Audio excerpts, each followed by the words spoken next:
বিয়ে না করা প্রসঙ্গে মুখ খুললেন কুসুম শিকদার। ছোট পর্দার জনপ্রিয় অভিনেত্রী কুসুম শিকদার নাটকের পাশাপাশি সিনেমাতেও সমান জনপ্রিয় এই অভিনেত্রী। ক্যারিয়ারে বেশ লম্বা সময় ধরে যুক্ত তিনি, পেয়েছেন খ্যাতি, প্রশংসা।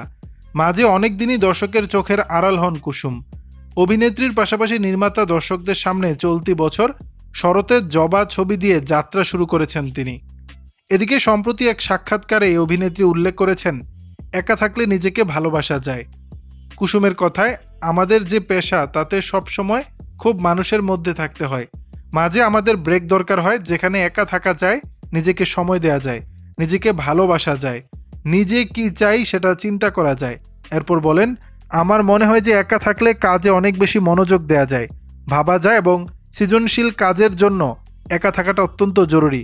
সবসময় শাড়ি কিনে পরি উল্লেখ করে অভিনেত্রী বলেন, আমি সবসময় শাড়ি কিনে থাকি, কখনো স্পন্সর কাপড় পরিনি। আমার বয়স এখন 43, তবু হালকা মেকআপ আছে। এখন দেখি 12-13 বছর বয়সে বিয়ে করার জন্য অনেকে পাগল হয়ে যায়। দর্শক, বিষয়টি নিয়ে আপনাদের মতামত জানাবেন নিচের কমেন্ট বক্সে।